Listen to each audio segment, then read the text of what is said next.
Hi guys, and welcome to the first workout in this truly bizarre series of workouts, of kind of corona workouts. I can't believe I'm even saying that. My goal here is just to help you get moving, keep moving, and hopefully build some strength over the coming weeks. So join me for these workouts. It's hopefully going to be 10 in the series. We're going to start with just some mobility and strength exercises. Some really basic techniques, really focusing on form, and over the coming workouts we're going to build on that base and get you stronger and more mobile. So let's get started. We're going to start on all fours, just with a gentle cat-cow, okay? So just starting to loosen up the back, just rounding the back as much as you can, and then head up, sticking your bum out, arching your back as far the other way as you can. Okay, just getting a little bit further, just starting to loosen up the back, just starting to move the spine. Awesome. We're going to do about 10 of each of these movements, but I'm not going to count. We're just going to get it done. It's going to be imperfect, but we're going to get moving. Okay, we're going to move into a hip flexor stretch. So I want you to come into this kneeling position, and you're going to push your hip forward. Now, what a lot of people do at this stage is they sort of go like this. It's like, I can't feel a stretch. What I want you to do is really tuck your bum under, squeeze your bum, and push forward just a little bit, and you should feel a stretch down here. Okay, you shouldn't be able to get that far. If you let your bum go, if you let your pelvis go, and just fly forward, you're not going to feel anything, you're not going to get a stretch. Okay, so we're tucking the bum, limiting how far we can push the hips forward. If you've got a stretch here, you can lift your arm overhead. Cool. All right, we're going to switch to the other side. So tucking the bum, pushing our hips forward just a little bit. And if you want to, you can lift the arm on the same side as the leg that's back, up in the air. Okay, this is our hip flexors. This gets really tight, especially if you're sitting a lot during the day. It's just so hard to avoid, unless you have like crazy toddlers that you're running after all day. Okay, so coming and sitting down on the floor, we're just gonna wiggle our hips from side to side. Okay, we always start with the easiest exercises, just start getting things moving. I always start my workouts with some mobility work, just moving all the joints through full range of motion, and bit by bit increasing that over time, and then building into some strength exercises. Okay, awesome. So now we'll start to get the hips warmed up. We're going to come and get the arms warmed up a bit, so back onto all fours. And we're going to do a downward facing dog. So you're going to tuck your toes under, stick your bum up in the air, and you're going to press back into a downward dog. Okay, and instead of just staying here, what we're going to do is we're going to come down onto all fours and go back and forth between all fours to a downward dog. Okay, so get a little bit of core work in here, and we're getting the mobility in the shoulders, and we're also strengthening the arms, the chest, and the shoulders. Okay, but we're starting gently, and then we're going to build back up. You're starting to feel your body getting a bit warmer now. When you're doing this downward dog, I really want you to not worry about having your legs straight, okay? I'm not flexible enough to do this, so I have to get up on tippy toes, bend my knees a little bit, and then push my chest towards my knees. The goal is to open the shoulders up. A lot of us get really tight in the shoulders here, and the goal is to get the shoulders up 180 degrees from the rib cage, okay? So if we're stuck here, this is the goal of this, is to open this up, open up our chest, open up our shoulders. They get really tight, especially in mums or people who work in desks. So just a few more of these, bending the knees, pushing the chest towards the knees, okay? I don't care if you do it differently in yoga, our goal is a little bit different here.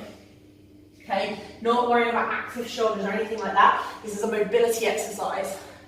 We're trying to push through the shoulders. Oh, someone's coming in. Okay, so back onto all fours. If you need to just shake your wrists off a little bit. For some of us, it's going to be really hard to have weight on our wrists so much. We're going to come back onto all fours, and if your wrists are sore, you can come onto your fists here, okay? From here, we're going to do a bird dog. Most of you know a bird dog as this movement. We're going to start right from the beginning. We're just going to move our arms, okay? So what we're going to do is imagine we've got a cup of coffee, hot scalding coffee in between our shoulder blades, and we can't spill it. So from all fours, you're going to reach forward with one arm, and again, we're opening those shoulders up, okay? So remember, we did this exercise to open the shoulders up, so our aim is to get the hand as high as we can. You should feel a good pinch in the upper back, and then bring it back, your hand back down to the floor, okay? Then we're going to do the other hand, okay? As you lift your hand up, you're turning your palm inwards. And so we're not just willy-nilly going like this, just throwing our arms up, moving around.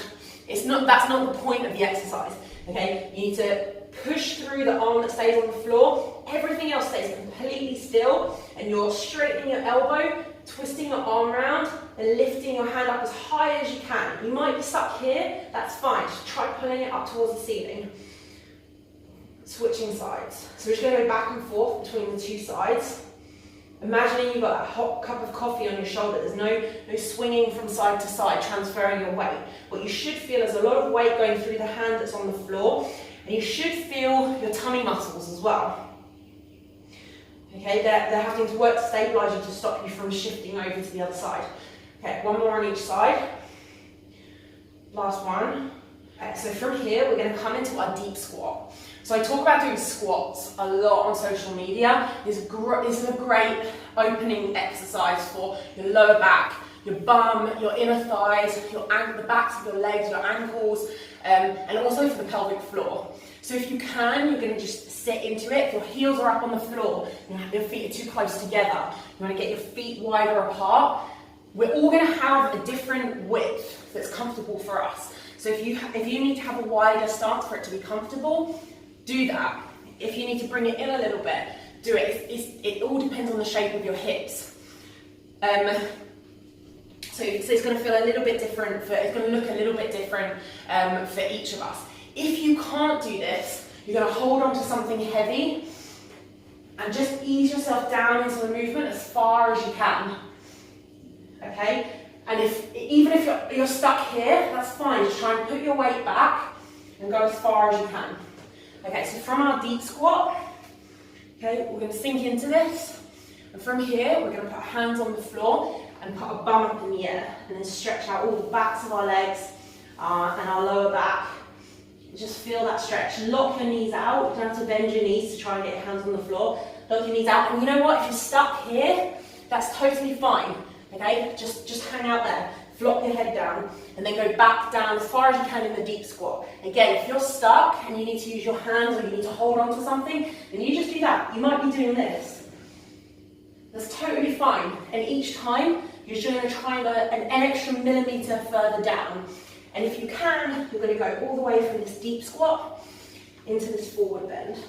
Okay, so I call this a baby squat because this is how toddlers get up from the floor. Put their hands on the floor and stand up like this. Sit down into your squat and back up into bum up in the air, straight legs, stretching out the backs of the legs, and back down into the deep squat. Okay, 2 more of these, bum up in the air, and back down into the squat. Okay, so standing up. From here, we're going to do a squat. So whatever was comfortable for you here in this deep squat, this is exactly the width that you're going to have when you're doing the squat. Some people tell you to do it with your feet together or a certain distance apart or toes pointing in. I don't want you to think about what it should be. I want you to focus on what is most comfortable for you, okay? So again, get into that deep squat. Whatever's comfortable for you here, this is what you're going to do. This is what your squat is going to look like, okay? So stand up. From here, we're going to go bum down and back towards the floor, hands forward, chest forward, and knees forward, okay? So bum back and down, knees forward over the 4th toe, and then back up, okay? Knees forward and out. So if I face you here, knees are going out over the toes. A lot of you are going to find that your knees kind of wobble in a little bit. I want you to really push them out over the 4th and 5th toes. And if you're in this like clown foot position and trying to do these weird like ballet and plie things, sorry, someone's banging at the door, where then your feet are too, you need to just turn your toes in a little bit, pushing the knees out over the toes, and the height that you go in the squat is going to depend on your strength level. Okay, if you can only go this low, then that's all you can do. If you can go a little bit lower, then do that. If you can go a bit lower than that, then great. If you can get your bum below your knees, then that's awesome. But what I don't want you to do is to go all the way down to the point where your bum tucks under and your back rounds. Okay, it's a little bit too low. This is just doing what you can do and making sure those knees aren't wobbling in when you stand up, or that you're not doing this, okay, with your feet falling in. You really want to be pushing those knees out over the toes. Also, don't be too upright. Don't try and do this. This isn't a squat. It's bum back, chest forward, okay? Whew, okay, that's enough of that. My heart rate's coming up, trying to talk and do this at the same time. Okay, lying down on the floor, we're going to do a set of glute bridges now. So feet the same width apart as they were in the squat. You're going to squeeze your bum up, really squeeze your bum hard, and back down on the floor. Okay, this is our glute bridge. Again, a lot of you will tend to put your feet too close together. This is what Pilates teaches, and lots of other people, like, this isn't a good way of doing a glute bridge. You need to get your feet about squat width apart, and then you're squeezing your bum all the way up, and again, making sure that your knees aren't falling in, pushing them out just slightly over the 4th and 5th toes. And then what you should feel is a really, really, really good squeeze on your bum. You should really feel those bum muscles working hard. If you feel the back of the leg more, then your legs, your knees, your feet are probably too far away. You're probably doing something like this. Okay, you need about 90 degrees at your knees. And if you're not feeling your bum, it's probably because your feet are too close together and you need them a little bit wider apart, and push your knees out. If you're feeling your lower back, you're probably rounding like this. Okay, so you need to, like, instead of arching your back, you need to sort of tuck your bum under a little bit. Good, and really squeeze your bum. Whew, okay, enough of those. What's our next exercise? Okay, so what we're going to do is go through the strength exercises again. So we're going to come back onto all fours and give our bum and legs a break. And we're just going to reach one arm up. This is just 3 exercises. We're just going to do again with a little bit less instruction. Remember, this is our bird dog with just one hand. Remember, we're not shifting our weight from one side to the other. We've got a really hot cup of coffee in between our shoulder blades. Okay, and we want to reach that hand up as far as we can, turning the hand in, and trying not to sway from side to side, so trying not to shift our weight, trying to keep completely in the center, pushing through the hand that's left on the floor.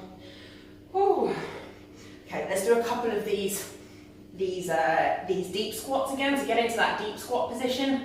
Again, if you've got your feet out in a clown, if you've got clown feet going on, you need to either get your heels wider or get your toes closer together. Okay, your knee should be able to go comfortably directly over your toes. I'm going to do a few of our baby squats, just to warm that movement up. And just to stretch out the backs of the legs, because it's really nice to do that. And just to help improve this range of motion, remember, hold on to something if you need to. Okay, and then keeping our feet in the same position, we're going to stand up. Even if you need to get out of it in a baby squat, that's totally fine. Squats, bum back, knees out over the toes. Over the 4th and 5th toe, bum down. Don't go so low that you start rounding your back and tucking your bum under. Watch that those knees don't fall in on the way back up. Don't hold your breath. Breathing out all the way through the movement. You should feel your legs, your bum, maybe even your lower back a little bit. Okay, chest forward. Don't worry about your knees going over the toes. Everyone's so obsessed with trying not to let their knees go over their toes and they end up doing this. And it's not a squat. Bum down, knees forward. They might go past the toes, it doesn't matter.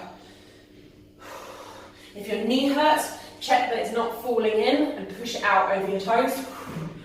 Last one. Maybe because I'm out of breath. I'm going to lie down on the floor and strengthen up. And do one more set of feet bridges and then we're done. Okay, so squeezing your bum all the way up. If you're with kids right now running around, if you need to just stop the video between every single exercise, just stop the video. It's totally fine.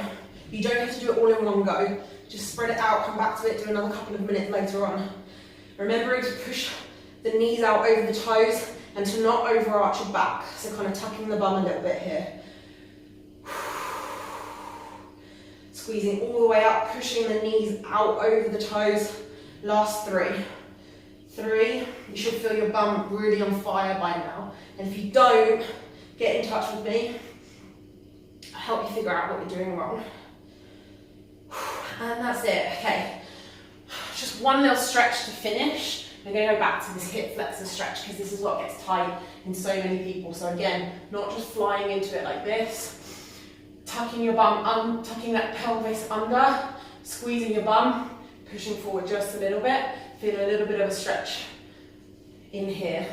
Okay, it's not an aggressive stretch. It doesn't have to be crazy. Okay, and switch sides. Tuck the bum under and push the hips forward a little bit. Okay, that's it. Not a long workout, just a short little sequence of mobility to get you warmed up and then taking you into a few simple strength exercises, including back and back of the shoulder, the bum and the legs. These are the biggest things that you can work on with no equipment. Over the next few videos, I'm going to be building on that base. So everything that we did here, we're going to be working on that more. We're going to continue working on mobility, to open up the shoulders, to improve the squat, to open up the backs of the legs, to open up the front of the body when we get really tight from sitting and working at a desk. We're going to continue to build strength in the legs and the glutes. And it's not just going to be a random bunch of exercises thrown together. It's going to be a really, really logical sequence to take you from A to B to something like E or F. Okay, we're not going the whole journey, but if you follow these 10 exercises, I'll take you through a logical journey that gets you stronger and just gets you moving and feeling better. So I hope you enjoy this workout and I look forward to seeing you in the next one.